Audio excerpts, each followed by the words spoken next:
Are you looking for an experience that will grow your teenagers' faith, increase their leadership skills, and teach them the discernment to engage with the world all around them, all while taking them on the adventure of a lifetime? I mean, who isn't looking for that? If your teenager loves fun, adventure, and wants to grow in their faith and leadership this summer, then send them to Excel's Summer Leadership Camp. Excel's Summer Leadership Camp is a 12-day experience for passionate young leaders looking to discover God's truth, to discern wisely, and live wholeheartedly. Your teenager will embark on a transformative journey in the Blue Ridge Mountains, where they'll build lasting friendships in the context of community, embark on thrilling adventures like camping, rock climbing, whitewater rafting, and they will receive expert training and certifications in categories like CPR and wilderness first aid. Each aspect of the camp is woven together to help them learn to discover truth, to discern wisely, and take godly action in the context of real-life situations. To learn more or begin an application, go to theexcelcamp.org.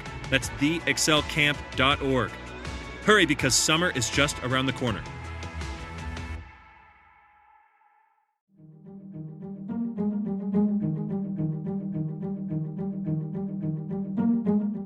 Hey everybody, welcome back to the Reclamation Podcast, where our goal is to help you reclaim good practices for faith and life. My name is Tony, and today is episode 116 of the podcast. I get to sit down with Major General retired John Gronski. Now, John has written a brand new resource called Iron Sharpened Leadership. I love his quote. It is the people, not things, who nurture our souls. In our conversation today, we talk about character, we talk about competence, we talk about resilience and all the things. I love his approach, and he's such a good voice for this season of leadership that I'm in, and I know that you're probably in as well. So, hey, do me a favor. Go ahead and hit that subscribe button wherever you're listening to podcasts. Leave a rating or review on iTunes. We're trying to get to 100 by the end of the year. And if you could, share this episode with a friend. That is the highest compliment you can give us. Hey, I don't know if you knew this or not, but we're part of the Spirit and Truth podcast network. And what that means is that we're connected with like-minded podcasts to help build a platform to share the kingdom message. To learn more about Spirit and Truth, check out their website, spiritandtruth.life.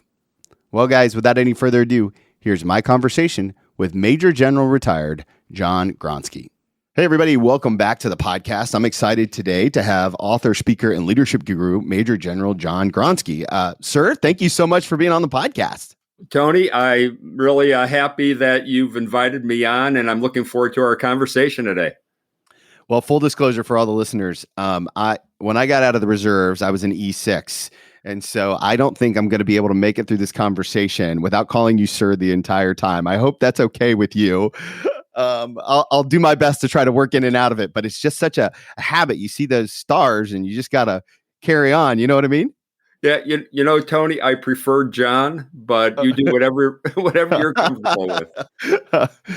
Well, one of the things I love about your ministry is that you are really passionate, not just about leadership, but about people. And there's a quote on your website that I want to start with. And it says that it is the people, not things, who nurture our souls. I was wondering if you could just kind of help us understand how you came to that idea. Yeah. I guess I came to that idea quite naturally because, you know, I don't think we should chase after material things. I think we should chase after relationships, building relationships with people. And, you know, I came across something a few months ago that I thought was interesting. Somebody mentioned that the new currency of the era we're in is not money, but it's relationships. And so, you know, I really think, doing everything that we could to develop long-lasting relationships where we could help people become better versions of themselves, and also take the time to understand that we also need mentors in our life and people who we could use to help us along. And so that's what I really mean by, you know, it's people that nurture our souls rather than material things. Well, you were in the military for a really long time, and I was in as well. And one of the things that we both know is that the armed forces aren't really designed to help you build like great relationships. It's a much more difficult task than I think than what people imagine. And as you progress in leadership, it becomes even harder. And so I'm curious, John, what do you think is the key to building those kind of relationships that feeds the soul, especially as we grow in leadership? Yeah, I think character is the foundation of leadership. And when I talk about character, I talk about understanding what your own personal core values are. And I think a lot of people perhaps don't spend enough time being introspective and really developing and putting down on paper after some serious thought, their 3 to 5 personal core values. I think that's so important, because if we don't know what our own personal core values are, how are we going to align those values with the values of organizations that we might work for? And then the other thing with values, which is important in one's life, is when we make personal decisions, to factor our values into our decision-making process. I'm not sure how many people take the time to factor their values in to decisions they make. And then, we could take this to a business perspective, or really any organization. And those, chief executive officers of these businesses, when they're making business decisions, it's important to factor those organizational values into the business decisions they make. And we could see failures of that. Enron is a perfect example, right? Enron had organizational values, but they certainly didn't factor them into the decisions they made. And then we look at companies, a company I like to use as a good example is Johnson & Johnson. Back in the early 80s, when they had the Tylenol crisis, where somebody laced bottles of Tylenol with cyanide in the Chicago area. James Burke was the CEO of Tylenol at the time. And, just a few years before, when he took over as the CEO, he brought his leadership team together and they took a look at the J&J Credo. And Burke said, "Hey, we're going to do something here as a senior leadership team. We're going to look at this Credo, and we're going to either decide to abide by the values in this Credo, or we're going to get rid of it." And they decided that they were going to abide by the values in that Credo. And then a few years later, Tylenol crisis, and Burke and his leadership team made the decision to remove every bottle of Tylenol from all retail stores. And not only that, they allowed consumers to turn in bottles of Tylenol even if they were already open. It cost J&J well over $30 million. Wow. To do this, but they felt it was the right thing to do because they didn't know what other bottles of Tylenol might have been laced with cyanide, and 7 people had already died in the Chicago area. So, there were analysts who thought the Tylenol brand was going to be dead because of what happened, but because of those actions Burke and his leadership team took, staying true to their organizational values, within 6 months after the crisis, Tylenol regained almost 80% of its market share. And of course, the Tylenol brand is still alive and well. So I think that's a great example leaders could look at to say, you know what, being true to your values, factoring values into business decisions really is a good technique.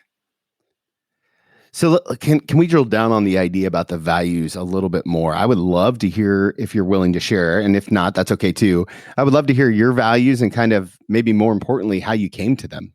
Yeah, when I was in my late 20s, I was at a dinner, and the guest speaker at the dinner, had a speech where she talked about her personal core values and how they led to the successful career she had. And as I was driving home from the dinner, I was thinking, wow, that was an inspiring talk. And then I thought to myself, if anybody asked me what my core values were, would I be able to answer that question? I thought to myself, no, I wouldn't. I never really thought enough about it. And of course I had values, but I never really thought, Sure. What are the most important core values to me? So I went on this introspective journey. It took me about 6 months of really thinking long and hard about what was important to me. And the values I came up with were service, persistence, integrity, commitment, and positive energy.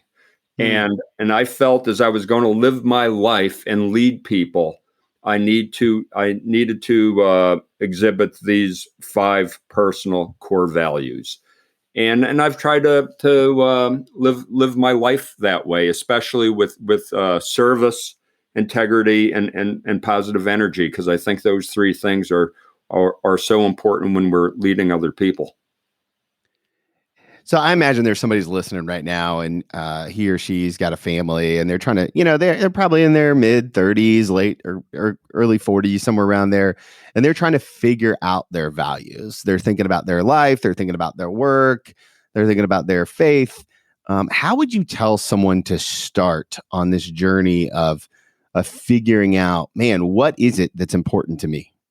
Yeah. I read this book a number of years ago. The name of the book is Courage, the Backbone of Leadership. It's by Gus Lee, just a leader who I admire and I consider a mentor.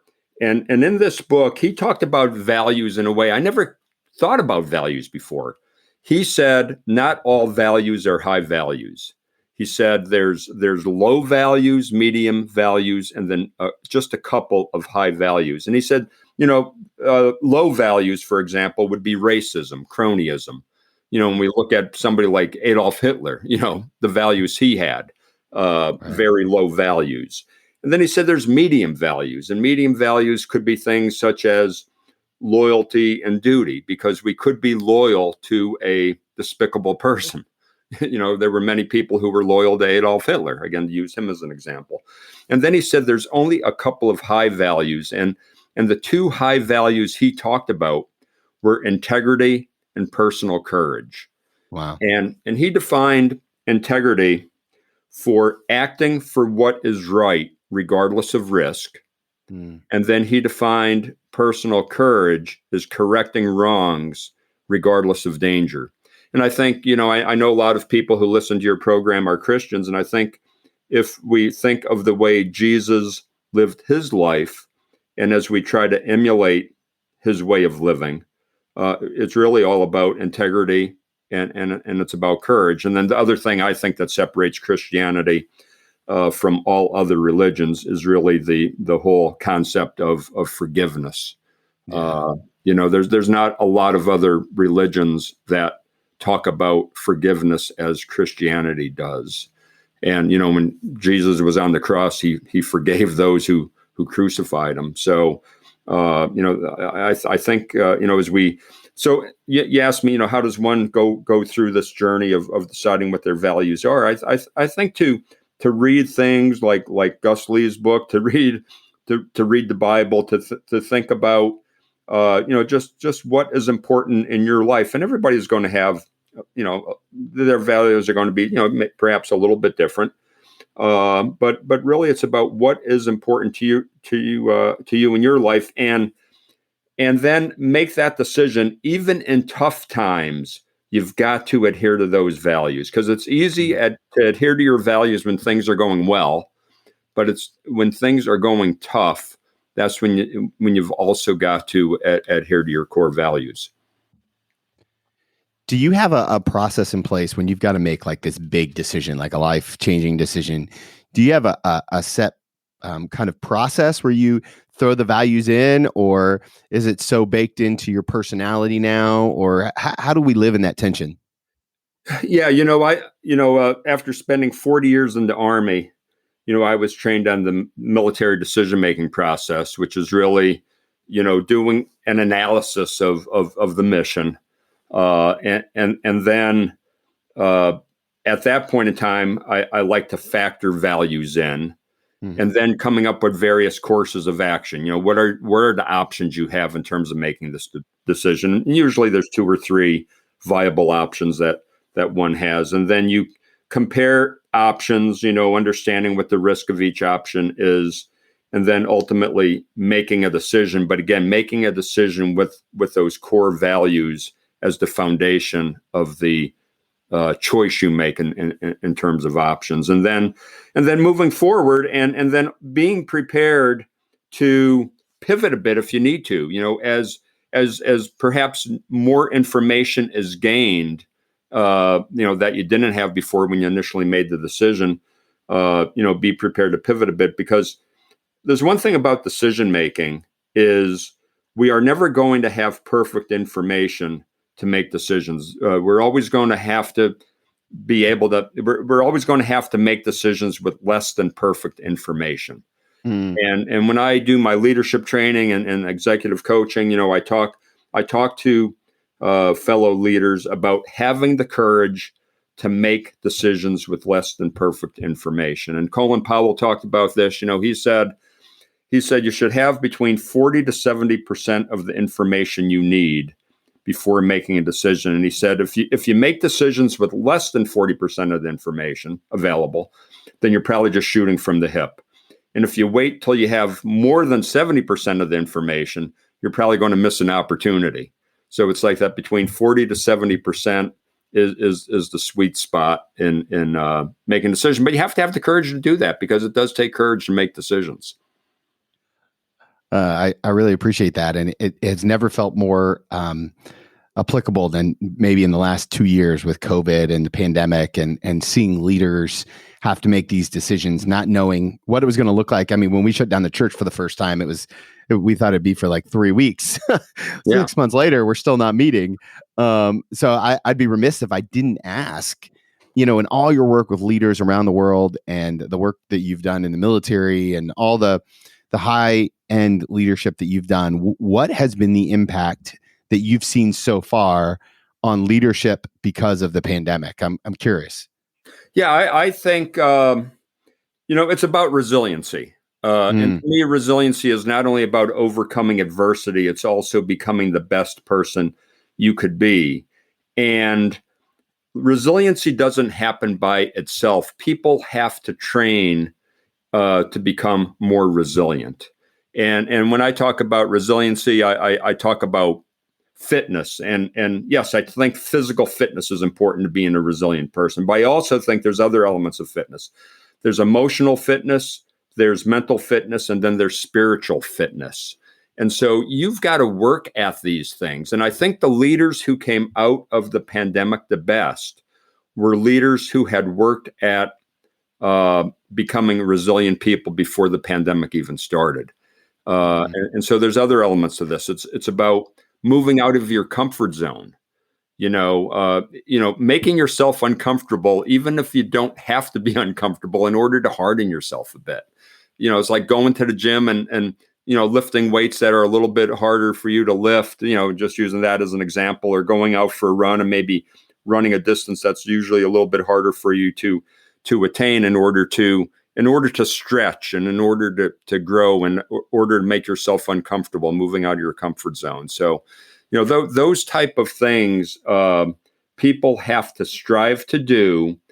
So when tough times do occur, they're more able to make it through those tough times. And then in steady state operations, they're able to be the best person they could be, or lead their organization to be the best organization it could be. Like yourself, you want to lead your church to be the best church it could be, and people are expecting that from you as the leader of the church. So, it's all about doing those things to steel yourself for when hard times come, you're able to make it through better. Yeah, it sounds a lot like I was in the room when Donald Rumsfeld in 04, 05, I think it was probably 04, when he said, you go to war with the army you have, not the army you wish you had. Right. Yeah. And it feels like what you're talking about is that same idea, right? Is you go into pandemics with the resiliency you have, not the one that you wish you have for the pandemic. So it starts today, right? That's kind of what you're saying. That's exactly right. And if you want to be able to make it through those tough times and also achieve everything you could achieve, you got to work at that. It's not going to happen by itself. So one of the things we say around here a lot is that if you're not dedicated to your disciplines, you'll be destroyed by your distractions. And so in 40 years in the military and leading at an elite level, and now what you're doing with your consulting and this new resource out, Iron Sharpened Leadership, what are some of your daily disciplines? Because, you're putting out blogs, you're on podcasts all the time, you're putting out a lot of content right now. How do you keep yourself fit? Yeah, no, that's a great question. Some basic things. I do like to get up about 5:30 every morning. Hmm. And in order to get up at 5:30, I've got to go to bed at a reasonable time. Amen. Not Yeah. just stay up watching mindless television or something. And I also am disciplined about reading. I read a lot every day. In the morning I do a reading from the Bible with my wife, and then I'm always reading something. And lately I've been reading a number of books about Abraham Lincoln, who I consider to be just a remarkable leader, and I think we could all do well to try to emulate some of his leadership traits that he had. So, and then I'm also disciplined about fitness. I'm 65 years old now, but I could still hold my own with people much younger than I am, and so I work at that. And then think about the things, the spiritual fitness, getting into the Bible as I do, the mental fitness, the reading that I do. The emotional fitness part is I'm a proponent of emotional intelligence and understanding that one has to work on self-awareness and self-control before they could begin to be empathetic to other people and then develop productive relationships with other people. So I work on those things, and then the physical elements. So really, I try to work on those elements of fitness that I've talked about, and you have to be disciplined to do that, because it's easy to get into a rut or get away from it. So you just have to have, and I think spending 40 years in the Army has helped me develop that discipline, but you don't need to have served in the military to be a disciplined person. It's all about working at it. And you asked me a great question. Now, how could people work at it that perhaps aren't so disciplined? I think the way to work at that is by starting small, doing small things in a disciplined manner, forming those habits, and you've got to be consistent as you develop habits, and then work on some bigger things. So if you could just get in the habit of, you set yourself a time when you want to wake up in the morning, and then be disciplined about waking up in the morning. And then once you achieve that, then move on to something else. So I think it's starting small and working toward bigger things. So after waking up so early for so many years, are you no longer need an alarm clock kind of guy? Exactly. Yeah. The only time I set an alarm clock is when I know I have to get up specifically for something and I just don't want to blow it. But generally, I wake up around 5:30 every morning. I find that like now sleeping in is like 6:15, and I'm like, whoo, made it to 6:15. Let's go. Exactly. Yeah. I love what you had to say about emotional intelligence. And one of the things is you kind of in your book, you do a really great job of being very practical about lots of different leadership traits. And there are so many different chapters. There's 39 different chapters of things to choose from. But one of the things I wanted to ask about was the empathetic leader, because there's not a lot of books out there that highlight that. Why do you think that skill set is so important for leadership?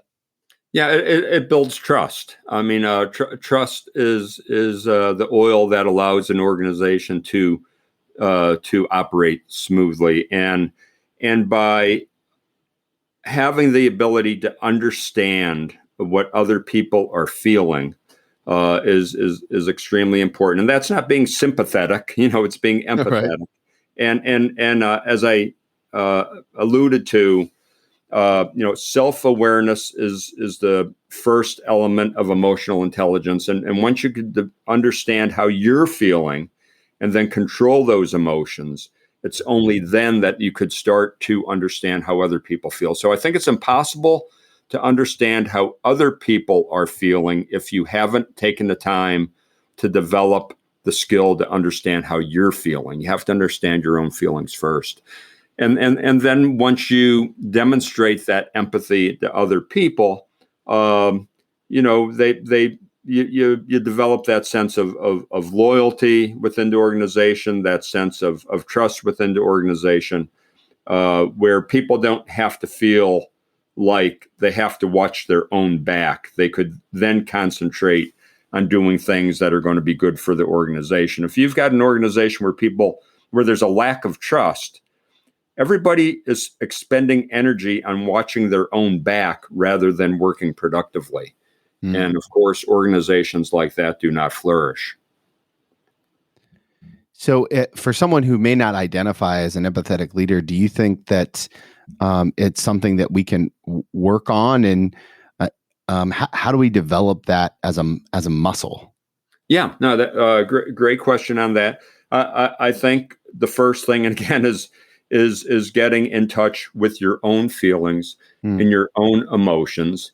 And then just developing ways to put yourself in the shoes of other people, and also work on not, when a person makes a mistake, whether it's coming to work late or whether it's a mistake they made at work or whatever the case, don't automatically go into the mindset of, they did this on purpose. Understand, like, somebody, a great example, I was talking to a police chief out in the Midwest, and he told this story of how when he was a young officer, he got in a fender bender with his police car.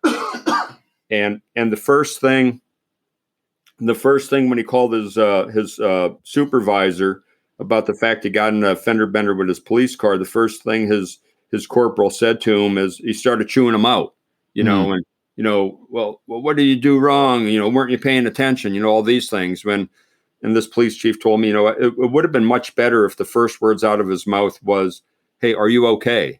Did you get hurt? Did the other person in the other car get hurt?" Like, again, that's an example of how you become an empathetic person.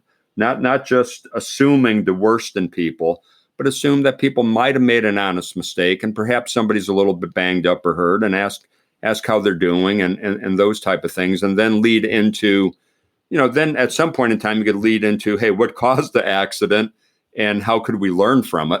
But just don't assume the worst in people. Yeah, I love that idea, the benefit of the doubt. I think it's probably a skill that most of us, charged emotion, right? Like, it tends to prevent us from being rational in those moments, right?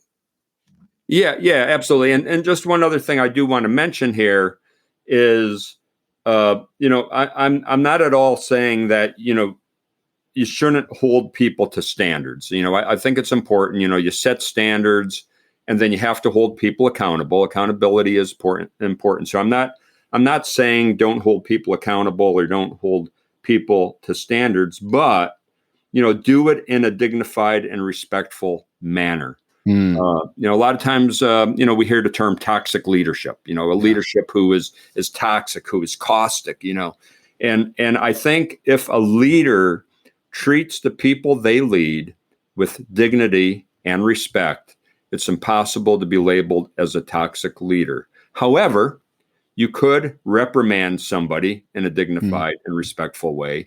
You could even fire somebody in a dignified and respectful way.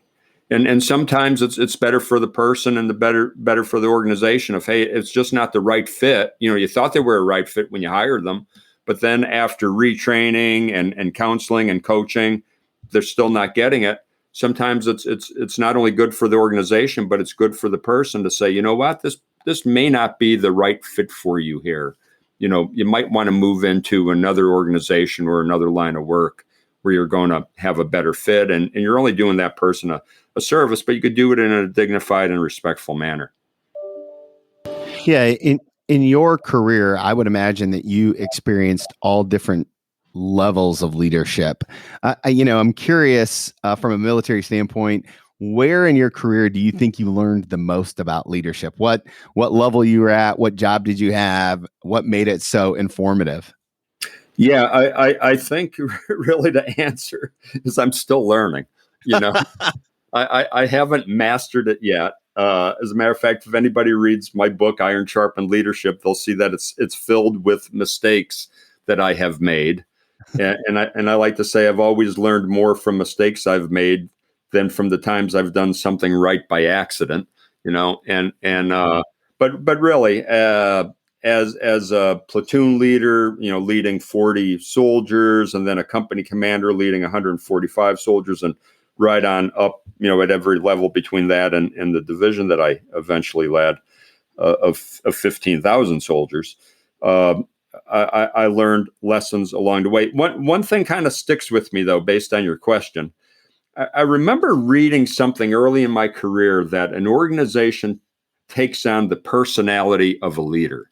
And I read that before I commanded this company of 140 soldiers.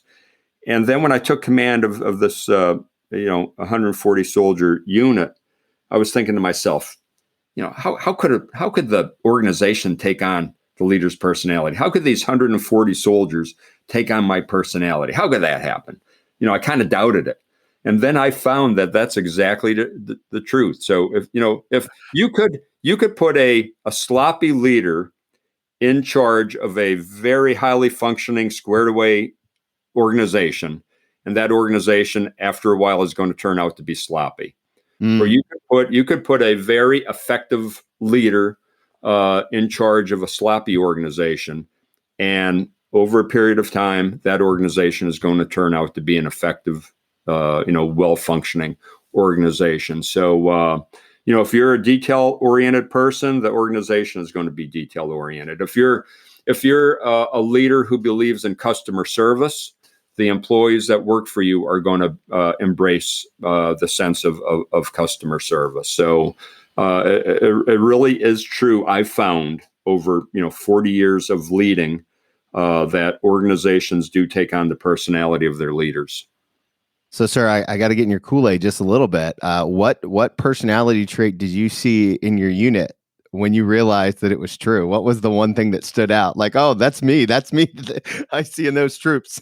Yeah. I was always big into fitness, and when I took over the unit, they weren't necessarily the most fit unit. And I saw that starting to turn. I was always into tough training because I knew how hard that was or how important that was going to be for soldiers to train hard, so when they were put into a real world situation, they were going to be able to have that muscle memory that was going to help them to win, and then also increase the probability of them coming home alive. So it was those things where I saw the unit changing in those ways that I thought, wow, this really does work. In my head, I was thinking like all of a sudden they're all going to become fans of whatever your favorite sports team is. No. I grew up in Pennsylvania and I was a Green Bay Packer fan. So, with Philadelphia and Pittsburgh both having teams in, Pennsylvania, that probably wasn't going to work. I think one of the things that I'm seeing a lot, and I would imagine you are too, is what some people call the burden of leadership. And as I heard you talk about the number of troops and just pure volume, right, at that division level especially, but every life being so important, and every life comes with a story. As a leader yourself, and I'm sure that there are a lot of people listening who are leading in some way, shape, or form, how do we handle the burden of leading other humans who are on a journey and all the stories that come with it? How do we handle the burden of leadership? Yeah, I guess for me, I have a propensity toward serving other people. God has given me that propensity, which I am very, very thankful for. And I really never looked at it as a burden. I always looked at it as the opportunity to serve more people. And so as I would go up, 140 at the company, 850 at the battalion, 5,000 at the brigade, 15,000 at the division, I really looked at it as opportunities to serve more people. I think it's like, in your church, as your congregation grows, I don't think you see that as a burden. I think you see that as an opportunity to get your message out to more people and to minister to more people. Rather, I doubt that you see that as a burden. So I never saw it as a burden. But I always believe this, and I do, you know, put this out in messages that if anybody if anybody is looking at climbing the corporate ladder and thinking, hey, when I get to a certain position, I've arrived, and I'm going to have people serving me, because now I'm a senior VP, or I am the CEO, or whatever the case might be. That is completely the wrong answer. You have to look at it as an opportunity for you to serve others, rather than an opportunity for people to serve you as you go up through an organization. And I think those leaders that are thinking life is going to get easier, or they're going to have more people serving them, are the ones who eventually hit a ceiling and end up failing. Yeah. No, how do you communicate to your new team that you're there to serve them as you enter? I mean, because all those things, what I hear is like transition 1, transition 2, you're transitioning at every level. How do you come in and begin to set that culture of servant leadership right off the bat? Yeah. It's by a couple of different ways. It's by being authentic and upfront about what you believe, and then demonstrating through action what you have said. One example, when I took command of the 28th Infantry Division, I was a big believer in initiative, because I saw, when I commanded a brigade in Ramadi, Iraq in 2005 and 2006, it was such a large area that we had to operate in, and it was so chaotic and violent there that it was imperative to allow junior leaders to demonstrate initiative to get the job done. So I saw in combat how important initiative was, and I was a believer that if you don't set conditions in your unit in a steady state environment where people feel comfortable demonstrating initiative, when you get into a combat situation, people will not be comfortable demonstrating initiative then either, because they didn't have that muscle memory. And so I was a big believer that it was important for our leaders to demonstrate initiative. So I put out that demonstrating initiative is so important that it's worth the risk of people making honest mistakes. And so, my sergeant major, who was the top enlisted soldier in the division, he was my right hand man. He said to me, he said, people are going to be watching that when somebody does demonstrate initiative and they do make an honest mistake, people are going to be watching to how you react to that.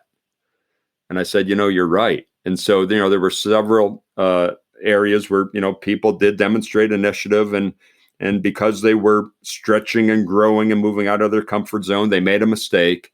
And I would always, as long as I knew it was an honest mistake and it was based on initiative they were trying to display, would just, take them aside and say, okay, hey, this was a mistake. You've got to be upfront with that. But now how could we learn from this? And it's okay that you made that mistake because you were trying to do the right thing. But let's learn from it. Let's not make that mistake a second time. So again, what you put out as a leader, people are going to be watching to see, hey, do your actions follow those words?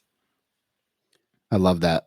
And I think that you've kind of lived that well. And as I look at your scope of work and the military, and then I was wondering, could you kind of tell everybody a little bit about, Leader Grove and some of the things you're doing? Of course, Iron Sharpened Leadership is an incredible resource that I strongly encourage people pick up, but also some of the work that you're doing is very relational. I was wondering if you might share a little bit about the vision that you have with growing leaders. Yeah, absolutely. I mean, my leadership philosophy is based on character, competence, and resilience. And I've been doing a lot of speaking to large corporate organizations, and those are the things I talk about. I'm happy to say I'm now doing some leadership training for some law enforcement agencies, which I'm thrilled about doing, because I do think law enforcement agencies needs to have that leadership training inculcated into their organizations, rather than, promoting somebody from a deputy to a corporal, and from a corporal to a sergeant to lieutenant, without getting the requisite leadership training that should go with those levels, I think is detrimental to any organization, especially a law enforcement organization. And then I'm doing executive coaching. I've done executive coaching for folks over at NATO, for example, and doing some executive coaching, for people, in our country at various businesses and corporations. So, I find that very rewarding. I'm actually also still working with the United States Army as a senior mentor for some of the exercises that our Army does. So again, it's just an opportunity for me to give back a little bit. The lessons I've learned over the last 40 years of not only leading military units, but since a lot of my time was also spent in the National Guard, I had a full-time civilian career as a management consultant, and worked with many Fortune 500 companies in that vein. So just an opportunity for me to reflect on the lessons I've learned over a 40-year career of leading in some very, very trying circumstances, and help people learn from the lessons that I've learned. And you've been kind of processing these kind of lessons for a long time. Your first book, I'd be remiss if I didn't bring it up, because it's such an interesting idea, right? The Ride of Our Lives. I think it was published in 83, perhaps, or that's when you actually did the ride. I'm sorry, that's when you did the ride, was 83, right? And then and can you kind of give everybody a synopsis of that? Because if I imagine a lot of my listeners are meeting you for the first time, but this was kind of a big deal in your life. Yeah, it was a big deal in my life. And actually, the name of the book is The Ride of Our Lives, and the subtitle is Lessons on Life, Leadership, and Love. And it's about a bicycle trip I took across the country from the West Coast to the East Coast in 1983 with my wife and our 15-month-old baby. That's the part to me that is wild. It's the baby that's wild in all of that. Yeah. And it was a self-contained bicycle trip, not motorcycles, but pedal bicycles. 1983, an analog time, right. No cell phone, no GPS, no Google search before we started the trip. And we had a 2-man backpacking tent, 2 sleeping bags. So we didn't have a van following us or anything. And we made this over 4,000-mile journey from Washington State to Pennsylvania. And the book is just about the 3 months we spent on this cross-country journey as a family, a young family, learning about each other, learning about our strengths and our weaknesses, and just learning lessons about life, leadership, and love, just as the subtitle says. What's your favorite story from that book, if you don't mind sharing it? No, if I had to make you pick one. Yeah, I think and this is a story about the grace of God, or really, I think probably more about the mercy of God. We're in Oregon, and we're biking up through this mountain range, and it was raining, so we had on these red raincoats, and people say, "What do you do when it rains? And you're out on this bike trip?" Well, you keep on biking, And so we had on our red rain jackets, and we're biking, and I'm pulling. Stephen was riding in a trailer that I was pulling. We get up to the top of the mountain range. We hit a little bit of snow up there, and then we start down the mountain. And as we're going down the mountain, the rain is starting to subside, and we finally get down into this valley. We just get down to the bottom of this mountain into a valley, and the sun is starting to break through the clouds, and there's steam coming up off the road. And Bertie and I stop for a moment just to kind of take a drink of water from our water bottles, have a little bit of a snack. And as we're just on this road, we haven't seen a car probably for about the last 30 minutes or so. But as we're about, just coming down that mountain, there's a truck coming in, a pickup truck coming in the opposite direction. and the guy is yelling at us, hey, stop. And so I keep on going with my bike because, I had a trailer behind it, but my wife barely stops. And then she comes down alongside of me. I said, what did the guy say? And she said, he told me to be careful. There's a puddle in the middle of the road. I said, a puddle? Like, okay. And so we're stopped there eating our snack, and we're looking down the road through the steam coming off the road. And we see this image coming toward us. And we're looking, trying to make out what is this image? And then we both realize it's a bull, a bull bull. Oh, And no. It must have got out of a farmer's field. And again, we hadn't seen a car, except for that pickup truck. And we're thinking, what the heck are we going to do? When we have these red rain jackets on. And then I saw him stop, and he starts pawing at the road, and steam's coming out of his nose. Oh, no. And I thought that only happened in cartoons. So anyway, we're thinking, maybe we should start trying to bike back up this mountain, but, I don't know how effective that's going to be. And then out of nowhere, this car comes down the road, and a big old car, and the car stops, and the guy rolls down his window. He seemed like he was dressed in coveralls, a flannel shirt. And he said, looks like you guys got yourselves in a pinch here. We said, yeah, we do. And he goes, this is what we're going to do. He goes, I'm going to keep your bikes to the left of my car. I'm going to ride interference for you. I'm going to try to keep the bull to the right of my car. And he goes, we're going to go down this road. He goes, don't stop pedaling until we get about another half mile down the road. So he started his car moving about 10 miles an hour. We're biking to his left. He keeps the bull to the right. And we get past that bull. We go down about another half mile before we stop. And I wanted to drag that man out of the car and give him a big hug. But I don't think he wanted me to do that because we were pretty sweaty.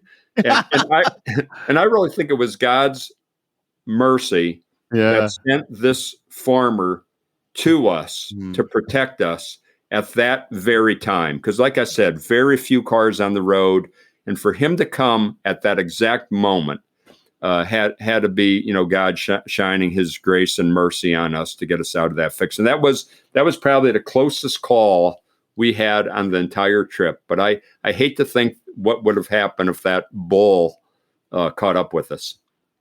Well, and to have enough wisdom to figure out how to navigate that, I don't know that I would have come up with that solution. And I tend to be more aggressive in those kind of moments. Like I would have tried to take my car and maybe run the bull off the road or something. And it probably wouldn't have been as helpful as, hey, I'm just going to ride, you ride next to me. And that just seems like, oh, that makes perfect sense. That's the right way to handle it. But praise God that somebody who was driving along knew exactly what to do. Honestly. So I think about that a lot, actually. That's awesome.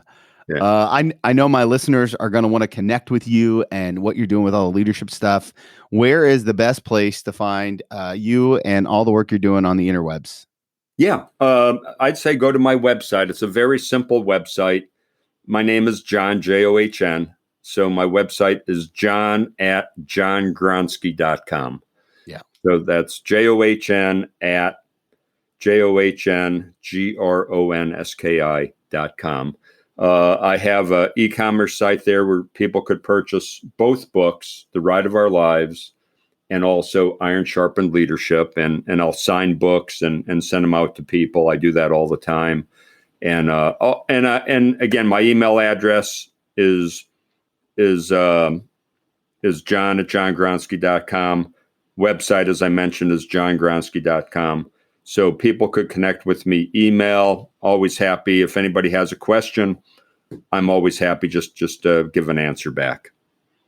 That's awesome. I love that and really love your time and generosity. Last question. We always love to ask people, and it is an advice question, but it's one particular piece of advice, and I get to take you to a specific time in your life. And so, sir, I'm going to ask you to go back and talk to young platoon leader, first lieutenant, second lieutenant, your kind of your first platoon where you're in command. If you could go back and talk to that young man and give him one piece of advice, what would it be? That is an easy one for me because I do talk to a lot of cadets, ROTC cadets and and that sort of thing. And I tell them the most important thing, and I know I mentioned this at the beginning, I don't want to sound like a broken record, but really to be true to your values, really understand what your values are, and then be true to those. Because I really think character is the foundation of leadership. So to be true to your values, to have that integrity is really key to being a leader. And if you don't do anything else, if you could adhere to that rule of understanding how important values are and adhering to those values, I think that's essential for any leader at any age to understand. Praise God. I love it. I love it. John, thank you so much for your time and generosity today, for what you're doing for leaders all over the world, and for your service to our country. We're so thankful. Yeah, hey, I appreciate your ministry. Thanks for what you're doing, leading your church, and get this podcast out there and helping other people become better versions of themselves. It's phenomenal. So thank you. I love that conversation with John. I especially appreciated the talk about the values, right? The high values, the medium values, the low values, right? And how we can train resilience. So many good nuggets in there. Do me a favor, follow John up on the socials. Let him know that you heard him on the Reclamation Podcast. Also, don't forget to hit that subscribe button, leave a rating and review on iTunes, and share this episode with a friend. I'm so thankful for the opportunity to continue to do what I love and to share this with you every single week. Next week, we've got a brand new episode coming out with Rob Ulmer. We talk about transition. We talk about scripture. It's a life-giving, spirit-filled conversation. So thank you guys so much. And remember, if you want to follow Jesus, you must be willing to move.